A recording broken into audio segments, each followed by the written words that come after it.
오늘은 어른 수업 세 번째 시간입니다. 지금 통독사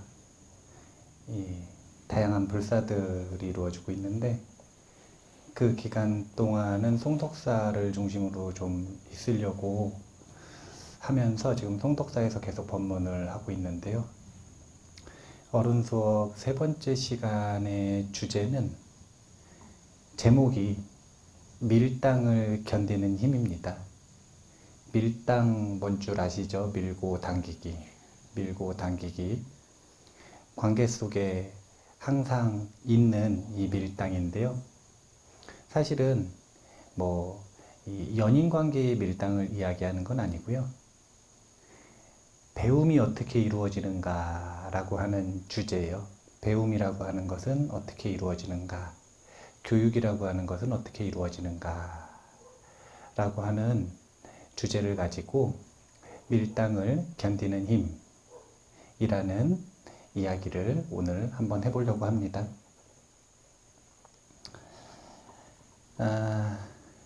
노래 제목 중에 저런 제목이 있죠. 사람이 꽃보다 아름다워. 네. 노래 잘하시는 분 없어요?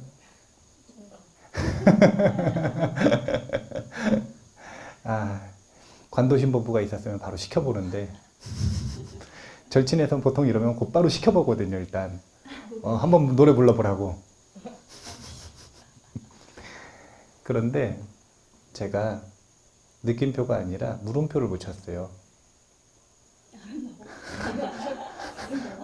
뉘앙스가 좀 다릅니다. 사람이 꽃보다 아름다워? 노래 제목은 분명히 있는데 정말로 사람이 꽃보다 아름다운가 이거 한번 생각을 해봐야 되는데요. 오늘 전체적인 부분에서 한번 생각을 해봐야 돼요. 정말로 사람이 꽃보다 아름다운가. 이 연꽃과 잡화가 있어요. 우리가 이제 꽃 하면 보면은 국화도 있고 이 지역을 상징하는 꽃들도 있고 항상 무엇을 상징하는 꽃들이 있잖아요. 그런데 이제 불교를 상징하는 꽃은 연꽃입니다. 이거는 되게 많이 알고 있죠. 히은버부 알고 있었어요?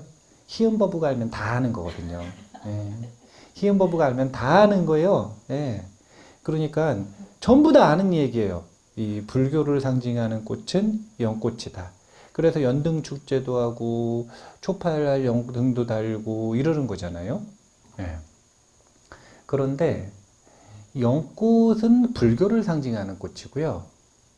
부처님을 상징하는 불화는 불교 말고 부처님을 상징하는 꽃은 연꽃이 아니라 잡화입니다. 잡화. 잡화. 무슨 뜻인가요? 잡꽃. 잡스러운 꽃? 잡화. 모든 꽃이라는 뜻이에요. 어떤 꽃이든 전부 다 부처님 꽃이다.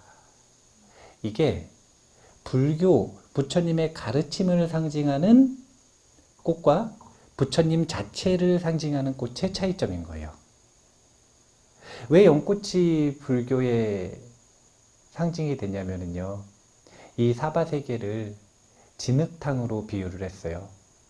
왜냐하면 참을 일이 너무 많고 탐욕과 분노의 흐름이 너무 강렬하니까 그 번뇌의 진흙탕으로 비유를 했단 말이에요. 근데 그 속에서 부처님의 가르침을 씨앗 삼아 그 꽃을 피워내는 존재들은 더러움에 물들지 않고 청정하고 예쁜 꽃을 피울 수 있다는 거예요.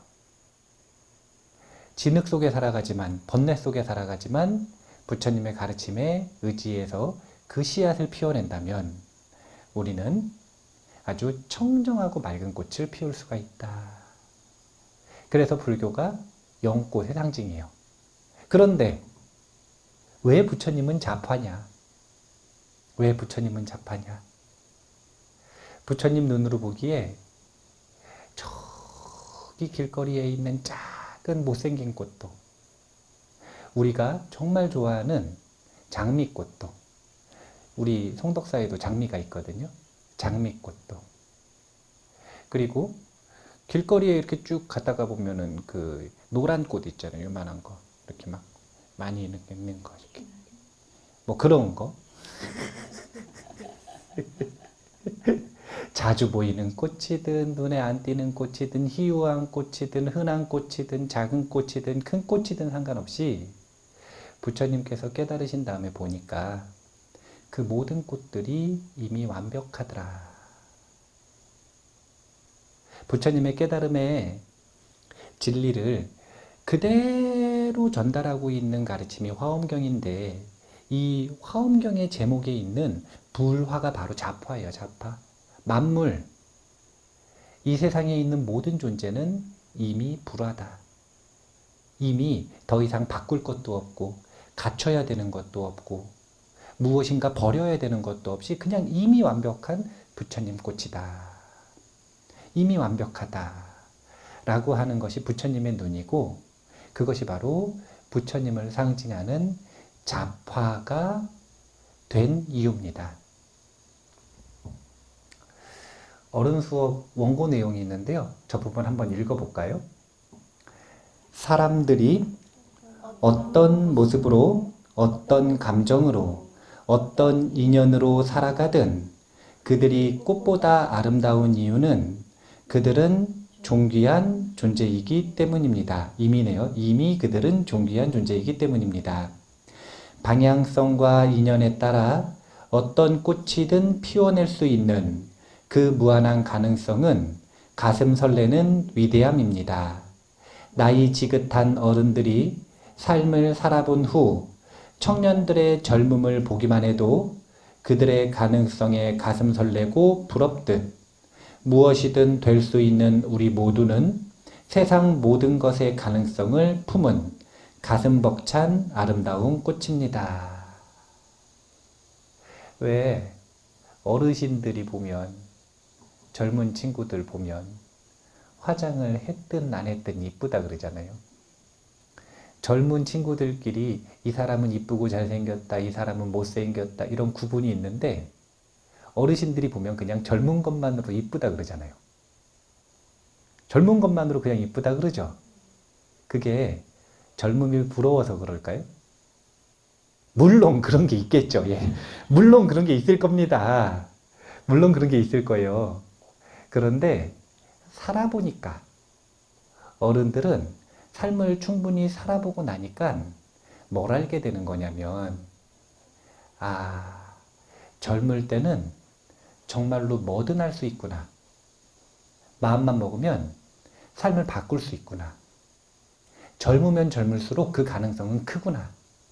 그래서 그 젊음에 내재되어 있는 활발한 그 가능성을 보고 예쁘다고 하는 거예요. 예쁘다. 그걸 부러워하는 겁니다. 그걸.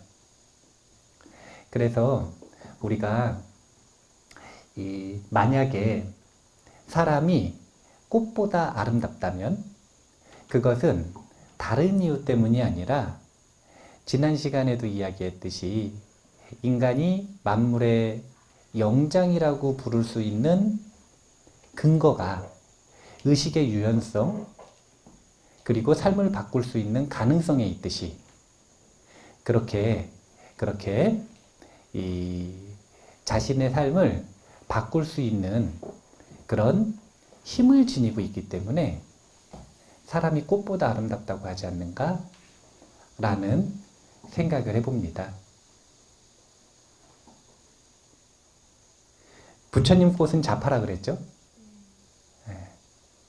그렇기 때문에 그게 어떤 모습이든 어떤 감정이든 어떤 인연이든 상관이 없다는 거예요. 하고 싶고 해야 하고 할 수 있는 일들을 해나가는 것. 이것이 가장 기본적인 이 사람이 불화를 피워내는 방법인데 그런데 그러려면 그냥 두면 저절로 클까요? 좀 교육을 좀 해야 될까요? 네. 그래서 이제 오늘 주제가 이 밀당 사실은 스승과 제자 간의 밀당에 대한 이야기인데 교육이 어떻게 이루어지는가 라고 하는 부분을 한번 보고 있는 건데요. 얼마나 사람이 잠재력이 큰지 한번 볼 필요가 있어요. 인도가 영국의 지배를 받았잖아요. 근데 영국의 지배에서 벗어나자마자 이제 간디를 스승으로 모시고 있던 제자가 인도의 사성계급 중에 최고 계급인 바라문 제자인데 이 제자가 이 스승이 돌아가시고 나니까 정말 허망한 거예요. 그리고 나서 나는 어떻게 살아야 되나 고민을 하다가 이분은 비폭력주의자고 무소유자입니다. 그런데 가난한 사람들을 위해서 살고 싶었어요. 그래서 되게 황당한 계획을 실행으로 옮깁니다. 자, 한번 생각해 보세요. 비폭력주의자예요. 그리고 돈 한 푼 없는 무일푼이에요. 그런데 가난한 사람들을 위해서 살고 싶어요. 그럼 뭘 할 수 있어요? 뭘 할 수 있어요? 돈이 하나도 없어요. 예. 그러면은 몸으로 가서 가난한 사람들에게 봉사할까요? 그럴 수도 있겠죠. 예. 그런 꽃을 피워내는 사람도 있겠죠. 예. 근데 이 간디의 제자, 이분은 아주 특별한 결정을 해요. 그건 뭐냐면 그냥 부자를 찾아갑니다. 그래서 뭐라고 얘기를 하냐면요. 당신의 가진 땅을 가난한 사람에게 나눠주세요. 이렇게 요구하는 거예요. 그런데 가난하잖아요. 아무것도 없잖아요. 그러니까 인도 전역을 8,000km를 걸어가면서 걸식하면서 아무것도 없이 8,000km를 홀로 걸어가면서 찾아가서 이 부자들을 찾아가는 거예요. 아무 일명식도 없고 약속도 안 잡았어요. 그냥 무작정 찾아가는 거예요. 일면식도 없어요. 무슨 뭐 관계가 있는 것도 아니에요. 그냥 부자라고 생각되는 목록 추천받아가지고요. 찾아가서 하는 이야기는 한마디예요. 당신이 가진 땅을 가난한 사람에게 나눠주십시오. 근거가 많지도 않고요. 이유를 주저리 설명하지도 않아요. 그러면 땅을 줄까요? 안 줄까요?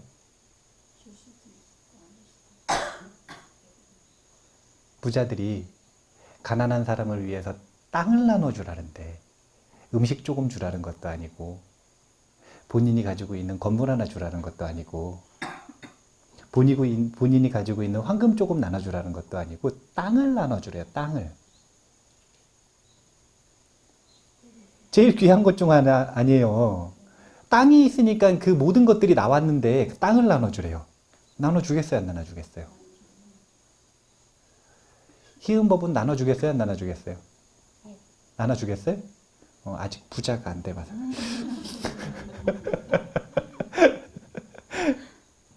그런데 그렇게 가난한 사람에게 땅을 나눠주십시오 라고 이야기를 했더니 역시 누군가는 나눠주고 누군가는 나눠주지 않았어요.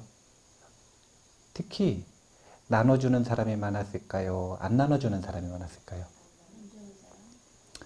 6년 동안 인도 전역을 돌면서 그렇게 걸식을 하고 가난한 사람들을 위해서 땅을 나눠달라고 이야기를 했는데 성과가 좀 있었을까요? 없었을까요?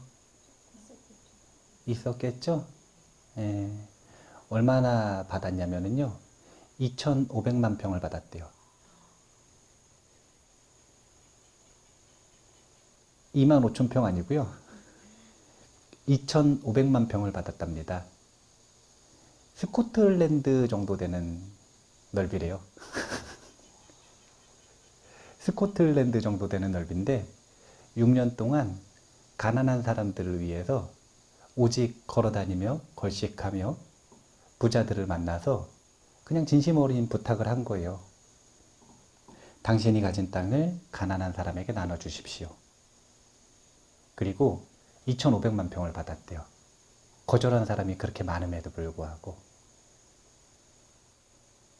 우리는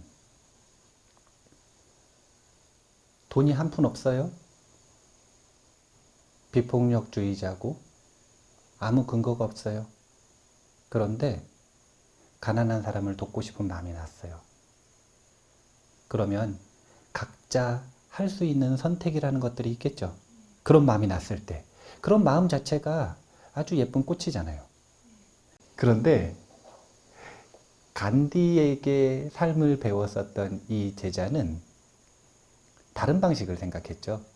남들이 안 될 거라고 생각했던 방식, 말도 안 되는 일이라고 생각했던 방식, 불가능하다고 생각했던 방식, 그리고 그에 대한 뚜렷한 성과가 났죠. 근데 성과가 났느냐 안 났느냐가 중요한 게 아니에요. 그런 생각을 하고 그걸 실천할 수 있느냐 없느냐가 중요한 거예요. 우리는 분명히 인간이 꽃보다 아름다운 이유는 꽃은 생각하지 못하는 가능성을 인간의 마음에 품을 수 있기 때문에 그래요. 그리고 그 가능성을 극대화하려면 분명히 교육이 필요합니다. 그래서 오늘 다시 얘기하지만 주제가 스승과 제자 간의 밀당인데요. 사람이 꽃보다 아름답다고 했잖아요. 근데 사람은 남보다 까다롭습니다. 난이요, 난. 남보다 까다로워요. 원고 한번 읽어볼까요? 난을 좋아하는 사람들이 있습니다. 한 번은 그분들에게 난을 선물 받은 적이 있습니다. 선물 받은 것이기에 정성을 다해서 길러야 했습니다. 물을 너무 많이 줘도 안 되고 조금 줘도 안 되며 자주 닦아주고 신경을 쓰는 과정을 겪다 보니 이런 생각이 들더군요. 난이 나의 주인인가? 내가 난의 주인인가? 난이 키우기가 정말 어렵대요. 그래서 난 키우시는 분들 보면 외출도 못해요. 여행도 어디 못 가요. 왜냐면 난 닦아줘야 돼가지고 난 물 줘야 돼서. 그렇게 정성을 다해서 키워야 겨우겨우 한 번씩 이 꽃이 핀다네요. 안 그러면 꽃은 피우긴커녕 그냥 죽어버린대요. 그래서 난을 키우기가 그래 어렵다는데 근데 사람 키우는 건 그거보다 훨씬 더 어려운 거예요. 사람을 키운다, 난을 키운다, 지금 이건 용어가 육체를 키운다는 건가요? 정신을 키운다는 건가요? 난을 키운다가 정신을 키운다요? 사람을 키운다는 것도 키운다? 이거는 기본적으로 육체를 키우는 걸 얘기를 하잖아요. 사람을 양육하는 것조차도 난을 키우는 것보다 훨씬 더 어려운 거예요. 나는 그래도 예상이나 가능하지. 왜냐면 주기가 있거든요. 정해진 시간에 주면 돼요. 근데 사람 키울 때 보셔요. 갓난아기 데리고 있는 엄마 아빠들 보면은 얼굴이 초췌해요. 눈 밑에 다크서클이 무릎까지 내려요. 무릎까지. 애 하나 키우려고 자기 죽을 것 같아요. 밤마다 운이 예상 불가능하잖아요.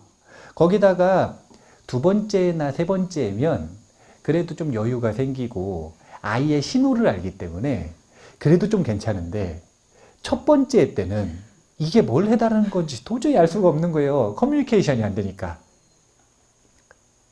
난처럼 아예 말을 안 하면 속 편하기라도 하지. 얘는 울어요. 울어. 어떻게 될까봐 옆에 데리고 자야 되는데 옆에서 울어. 그러면 쉬지도 못해, 먹지도 못해, 잠도 못 자, 일도 못해. 아휴. 사람이 꽃보다 아름다운데 키우는 건 남보다 까다롭습니다. 그래서 분명히 사람을 키우는 건 굉장히 어려운 일이라고 하는 건데 이게 키울 때 어릴 땐 그래도 좀 나아요. 왜냐면은 그냥 육체만 필요하니까. 뭐 물론 그런 얘기 할 수 있습니다. 안 키워보셔서 육체만 필요하다고 이야기한다고. 그런데 중2 때 쓸 때 이제 중2병이라고 불리는 고유한 현상들 있잖아요. 그때 됐을 때 받는 스트레스에 비하면 갓난아기 때는 예쁜 거죠. 예, 몸만 힘들면 되니까. 자, 중2병에 사전적인 정의를 봤더니 이제 여러 가지 정의들이 많이 있어요. 일본 정의도 있고 무슨 사전 정의도 있고. 근데 인터넷의 이 단위는 중2병 자가 진단 4가지 항목입니다. 중2병의 4가지 자가 진단이래요. 이 4가지 마음이 있으면 중2병이랍니다. 자, 첫 번째 중2병은 칼을 갖고 다니는 것을 자랑스럽게 여긴대요. 이거 무슨 뜻이냐면 세 보이는 게 좋다는 거죠. 네, 세 보이는 게 좋다는 거죠. 그 다음 두 번째는 뭐든 부정적으로 보는 성향이 크다. 세 번째는 나는 남들보다 불행한 사람이라고 생각한다. 그리고 네 번째는 주먹으로 벽을 치거나 가래침 뱉는 것을 자랑스럽게 여긴다.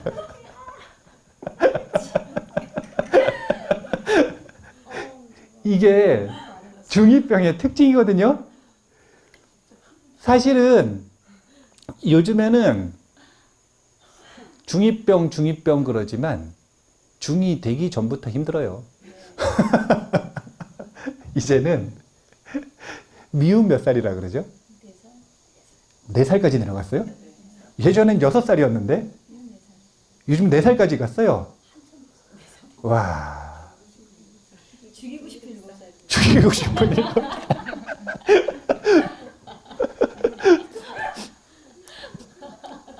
아우, 침 튀었어요. 어렸을 때는 그냥 양육하면 되니까 그때는 자아의식이 뚜렷하지가 않기 때문에 그냥 육체적으로만 힘이 들었단 말이에요. 그런데 이제 자아의식이 생기기 시작하고 본인의 의견을 말하기 시작하고 정신적인 부딪힘이 생기기 시작하면 그때는 정말로 이제 양육이 아니라 교육이 필요한 시기가 오기 시작하는데 그때는 정말로 어려워져요. 그러니까 사람이 남보다 까다로운 이유는 뭐냐면 단순한 양육이 아니라 정신을 키워내는 교육이 함께 이루어져야 되기 때문에 그러는 거예요. 사람이 남보다 정말 까다롭습니다. 키워낼 수만 있으면 꽃보다 아름다운데 키워내는 과정이라고 하는 건 정말 어려운 일이에요. 그래서 오늘 밀당이 필요한 시기는 양육할 때의 시기를 얘기하는 게 아니에요. 교육할 때의 시기를 얘기하는 겁니다. 그 교육이 이루어지는 초기, 미운 4살, 미운 6살, 7살 얘기는 안 할래요. 예. 그때부터든지 아니면 정말로 사회현상으로 두드러지는 중2병, 이쯤에서부터인지. 어쨌든 분명히 그때는 이제 사람을 키워내고 보호하고 그들을 길러내는 난이도가 급상승한다는 거예요. 왜냐하면 이제는 양육과 더불어 교육이 이루어져야 되니까. 그래서 이때 어떻게 해야 되는가, 이것이 이제 오늘의 본격적인 주제가 될 텐데, 양육과 교육의 차이를 보면 양육이라고 하는 건 육체의 직립보행을 시켜주기까지입니다. 육체의 직립보행을 시켜주는 것, 온전하게 육체가 직립보행할 수 있게 하는 것. 사람과 동물의 차이가 어디 있냐면 이족보행하느냐 사족보행하느냐잖아요. 예를 들어서 아직도 20살인데 4발로 걸어요. 그러면 사람이에요, 동물이에요? 남들이 보기에 동물이라고 생각할 거 아니에요. 그러니까 애가 태어났으면 육체를 잘 보존해서 2발로 클 수 있게 해줘야 될 거 아니에요. 그게 양육이에요. 그런데 정신의 직립보행은 이건 다른 문제인 거예요. 정신이 독립하는 문제는. 정신이 직립보행했다라고 하는 뜻은 무슨 뜻인 거냐면 언제 드러나냐면 하늘이 무너지는 것 같은 때, 하늘이 무너진다, 하늘이 무너지는 것 같다, 이런 표현들을 우리는 쓰는데 그때 그 무너지는 하늘을 발버둥 쳐서 딛고 다시 새로 세울 수 있는가 없는가, 하늘이 무너지면 그냥 깔려 죽는가 아니면 다시 세워서 자신의 세상을 유지해 나가는가. 전자는 정신이 직립보행 못한 거예요. 그래서 보통 부모가 도와주든지 친구가 도와주든지 부부 관계, 상대방이 도와주든지 배우자가 도와주든지 아니면 아들, 딸이 도와주든지 심지어 전형적인 언어가 있어요. 예전에는 하늘이 무너지는 것 같다 이런 표현 썼습니다. 요즘 애들은 그런 표현 안 써요. 들어봤지? 하늘이 무너지는 것 같아 이런 표현 쓴 적 있어요? 있어요? 친구들이 많이 쓰던가요? 왜냐면은 정신의 직립보행을 못 하잖아요. 그럼 하늘이 무너지는 것 같아 이게 아니라 곧바로 죽고 싶어. 이 언어가 곧바로 나오는 거예요. 왜냐면 무너진 하늘을 딛고 일어설 힘이 없으니까 그냥 깔렸으니까 죽고 싶은 거예요. 끝내고 싶은 거예요. 이게 정신이 직립보행 못한 전형적인 언어예요.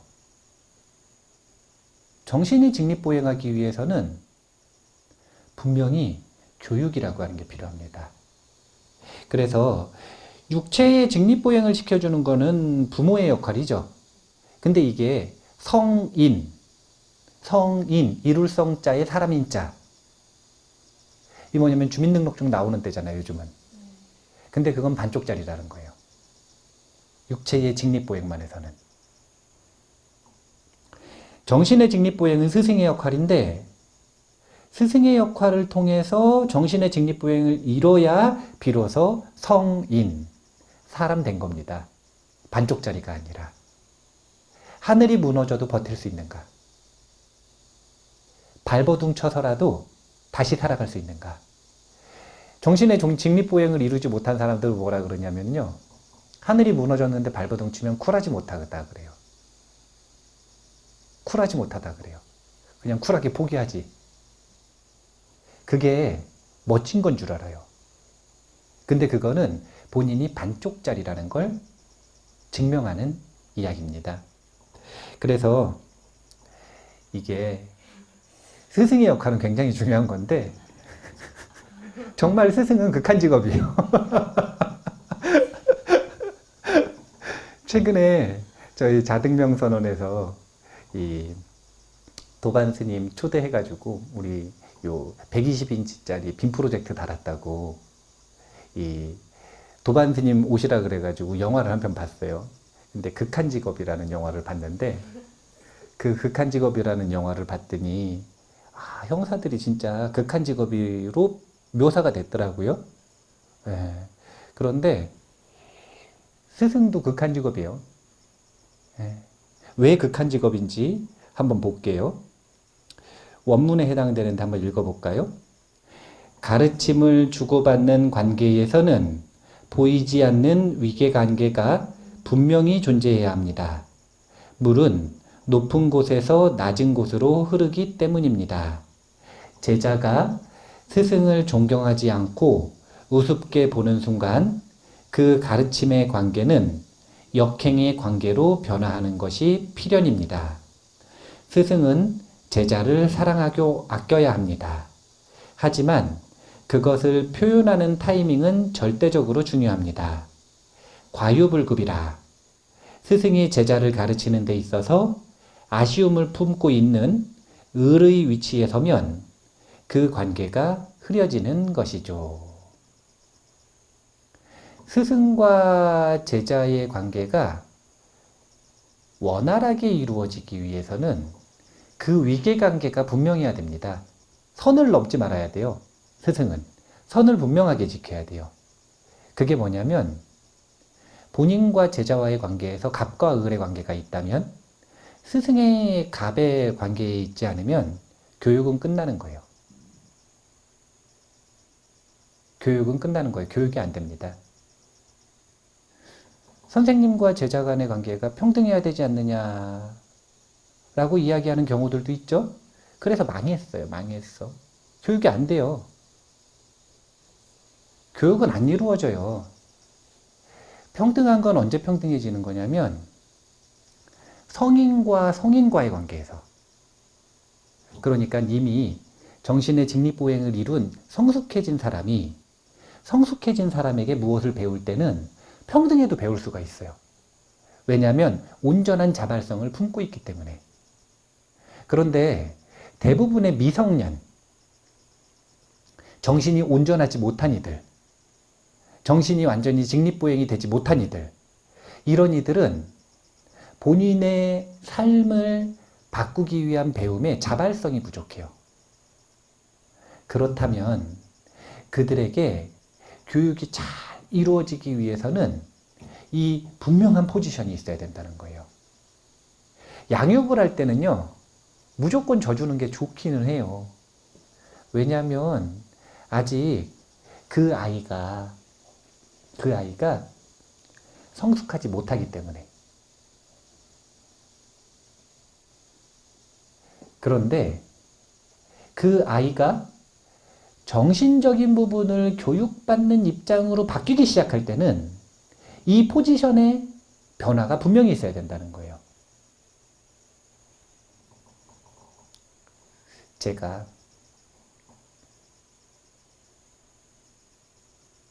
사람들을 만났을 때 친절한 편인가요? 안 친절한 편인가요? 친절해 한다. 반반? 그러니까 친절한 사람한테는 친절하고 안 친절한 사람한테는 안 친절하다는 건가? 아니면 친절할 때는 친절하고 안 친절할 때는 안 친절하다는 건가? 어떤 사람이 한참 교육을 받다가 저한테 인터뷰를 하는데 그 얘기를 하더라고요. 자기는 스님이 너무 무서워가지고 공부를 못 하겠대요. 스님이 너무 무섭대요.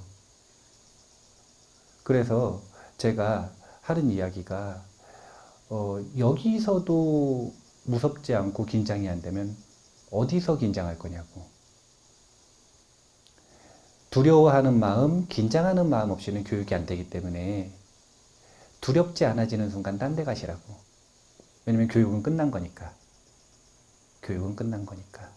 분명히 물은 높은 곳에서 낮은 곳으로 흐른다라는 걸 알고 계셔야 돼요. 그래서 만약에 자녀를 양육하는 게 아니라 교육하고 싶은데 자녀가 교육이 안 되면 그건 뭐 때문이냐면 둘 중에 하나인데, 첫 번째는 의식의 수준이 비슷할 수 있어요. 부모와 자녀 간에 의식의 수준이 이미 비슷할 수 있어요.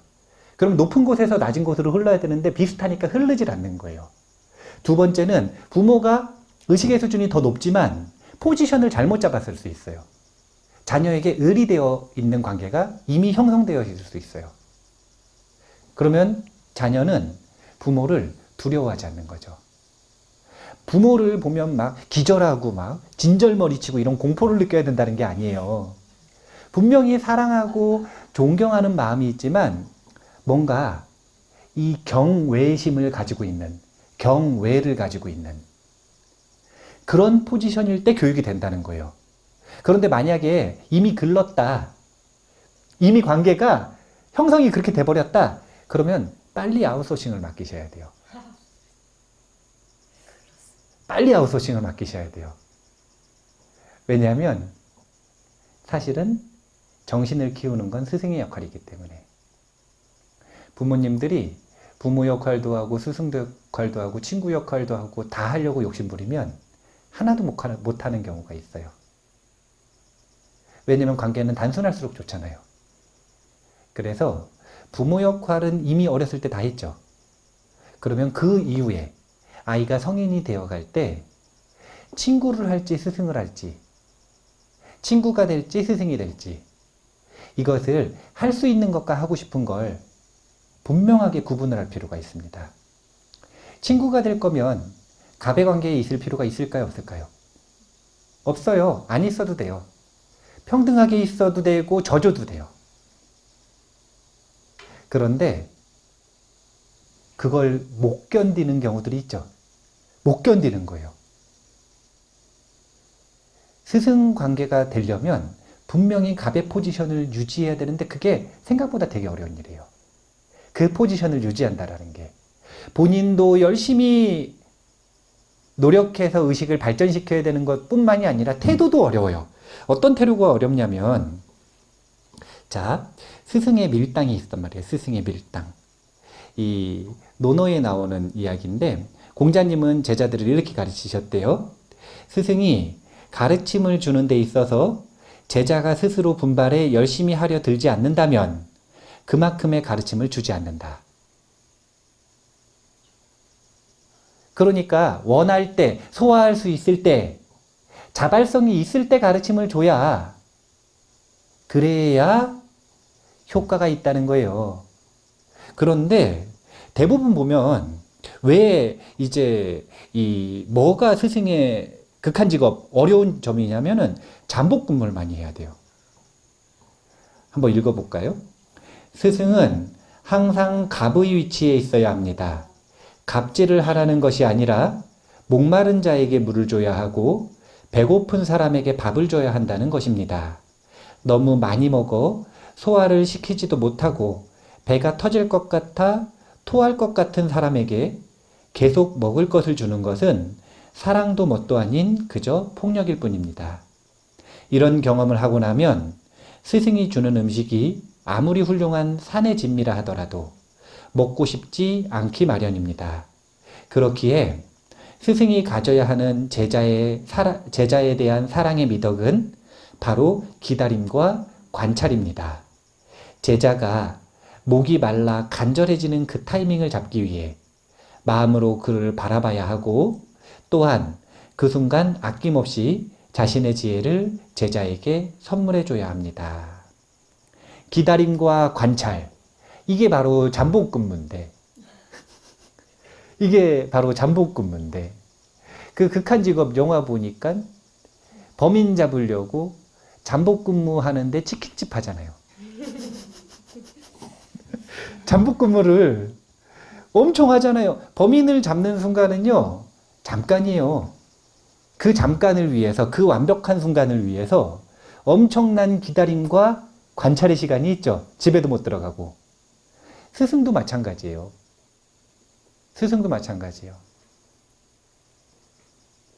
남보다 까다롭기 때문에 물을 너무 많이 줘도 안 돼요.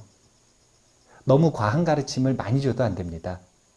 그렇다고 물을 너무 안 줘도 안 돼요. 그럼 또 관계가 끊어져요. 적당한 가르침을 주는 걸 유지를 하면서 타이밍을 기다려야 돼요. 부처님께서 제자들을 잘 가르친다라고 하는 명호가 조어장부거든요. 조어장부. 말을 잘 교육하는 이 사람은 미친 말이 와도 교육할 수 있을까요? 없을까요? 있겠죠.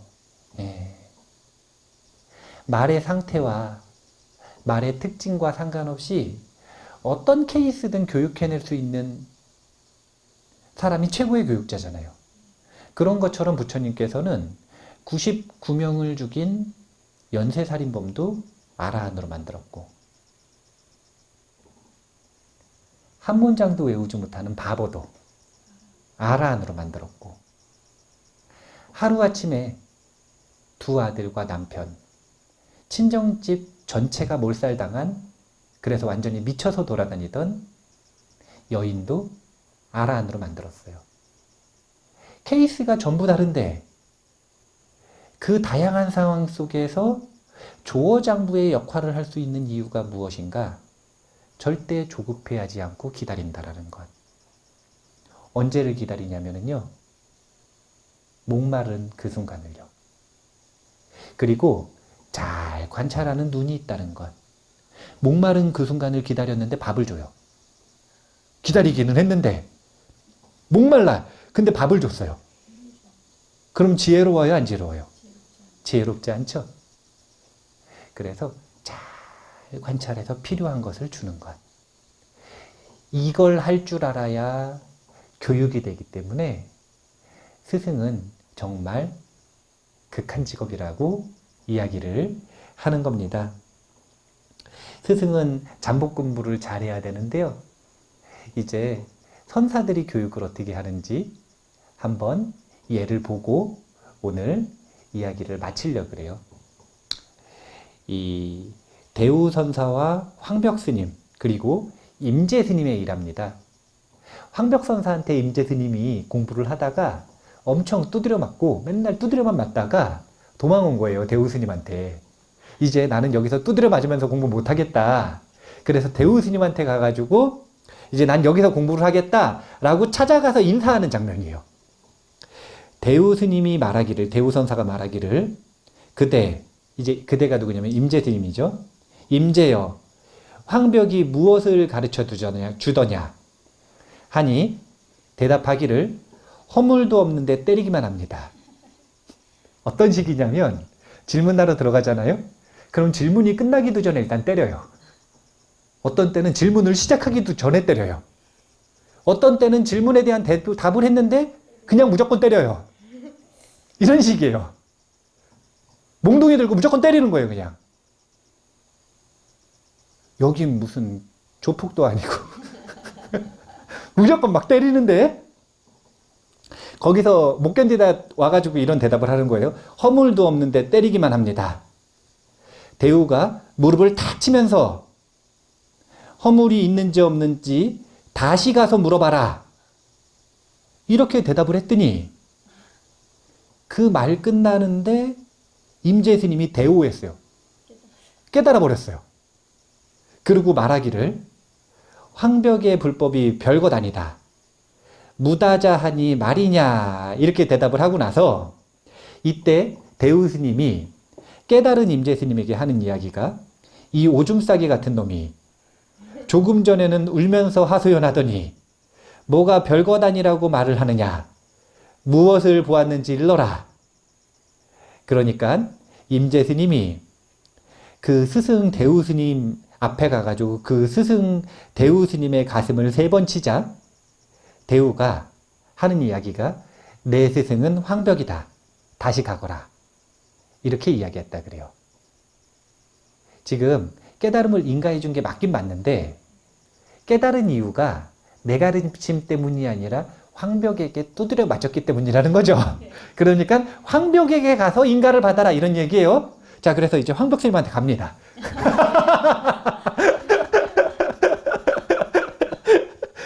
다시 걸어서 한참을 가가지고 몇 날 며칠을 찾아가서 황벽 스님을 찾아갔습니다.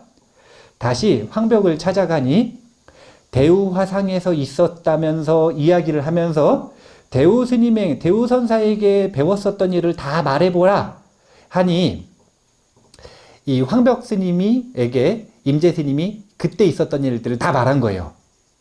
그러니까 황벽이 대우가 내게로 다시 가라고 했겠다 하면서 한 대 때려줄 것을 이렇게 얘기를 한 거예요. 아, 한 대 때려줄 것을. 그러니까 임재 스님이 하는 이야기가 그러지 말고 뭐 차나 마시죠. 이렇게 얘기한 거예요. 그러니까 그걸 딱 보고 황벽선서가 하는 이야기가 야, 이 바람둥이 같은 놈을 봐라. 호랑이 수염을 만지다니 하면서 이제 임재 스님이 임재 스님에게 말을 했더니 임재 스님이 황벽에게 대답을 하기를 큰 소리로 할을 했다. 이 할과 방이라고 하는 게 이제 선사들의 이걸 뭐라 그러죠? 서로 하는 거. 선문답의 방법론인 중에 하나인데 언어를 혐오하는 성향이 있기 때문에 문자상과 이 명자상과 이 문자상 언설상과 문자상은 이 망념의 일환이기 때문에 진심을 볼 수 없다는 거예요.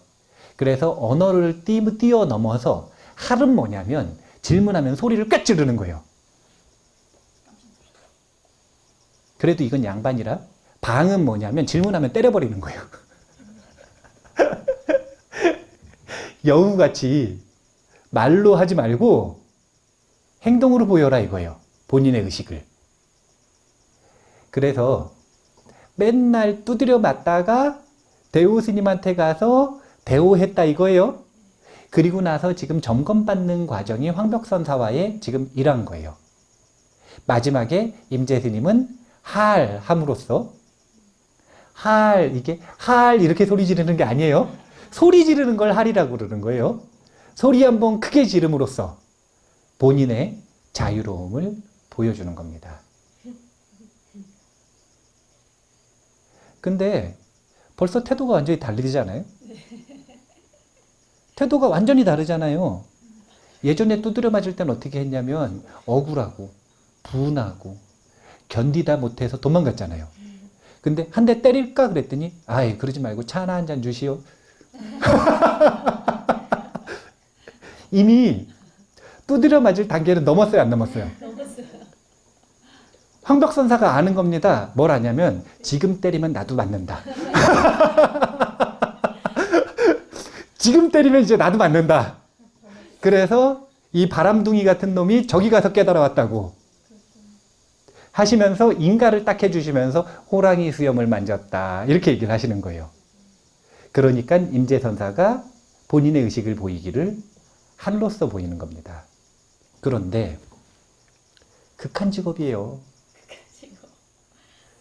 스승은 극한 직업이에요. 네. 아무 때나 두드려 패는 것도 아니고 아무 때나 소리를 지르는 것도 아니고 아무 때나 말로 설명해 주는 게 아닙니다. 말이 필요할 땐 말로 설명해 주고 말에 묻혀 있을 땐 두드려 패기도 하고 두드려 패면 도망갈 놈은 소리 지르기도 하고 갖가지 방편을 가지고 기다리는 거예요. 스승이 절대로 먼저 쫓아가가지고 두드려 패지 않습니다. 그러면 조폭이에요. 먼저 막 쫓아가가지고 막 때린다? 이건 스승이에요. 조폭이에요. 조폭이죠. 물어보러 왔으니까 답변을 해주는 거잖아요. 어떤 방식으로 해줬느냐? 몽둥이로 때림으로써. 한번 맞아봐야 되는데 한번 맞아보고 큰 소리, 할 소리 한번 들어보면 이어지던 여우 같던 생각들이 전부 한순간에 끊어져 버려요. 언설이 끊어져 버려요. 그게 바로 가르침이에요. 그 자리가 바로 나아갈 자리라는 것. 근데 계속 물어보고 계속 생각하고 계속 물어보니까 어때야 돼요? 계속 두드려 맞아야죠.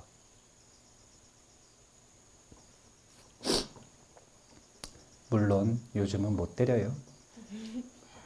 때리면 신고하니까요. 신고하면 SNS에 떠요. 조폭 스님이 있다. 그래서 요즘은 스승들이 자비롭기가 어려워요. 이렇게 때려줄 만큼, 소리를 질러줄 만큼 자비로웠던 게 옛 선사들인데 요즘은 그 소문과 비난을 감수하면서까지 예전에는 감수할 만했어요. 왜냐면 여기서 소문이 나니까. 근데 요즘에는 전국이 아니라 전 세계의 소문이 나니까 그런 자비로운 행동들을 할 수가 없어요. 곧바로 무념의 상태를 보여주는 저런 가르침을 줄 수가 없습니다. 하지만 분명한 건 그럼에도 불구하고 밀당이 필요하다는 거예요. 항상 우리는 꼭 기억을 해야 됩니다. 어떤 기억을 해야 되냐면 간디의 제자 이야기 했잖아요. 그분이 그런 꽃을 피울 수 있었던 이유는 누구도 생각하지 못했었던 아니 얼마나 순박해요. 부자에게 가서 말합니다. 걸어가가지고 가난한 사람을 위해서 땅 좀 달라고요. 얼마나 순박해요. 그런 순박한 꽃, 이런 꽃을 피울 수 있었던 이유는 다른 게 아니라 그 스승이 밀당을 잘했다는 거예요. 존경받는 갑의 위치를 유지했다는 거예요. 이게 위엄이 있다는 거예요. 그 위엄을 지니고 지키고 그것을 지킴으로써 제자를 교육해낼 수 있는 기본을 갖추고 여기에다가 기다리면서 관찰하고 조급해하지 않으면서 기다리면서 관찰하고 관찰해서 알맞은 방편으로 제자의 정신을 직립보행시켜주는 것. 이렇게 할 때 극한 직업이기는 한데 극한 직업은 좋은 점이 극한을 견뎌내면 꽃을 핀다는 거예요. 그럴 때 사람이 비로소 꽃보다 아름다운 게 물음표가 아니라 느낌표가 될 수 있다라는 것.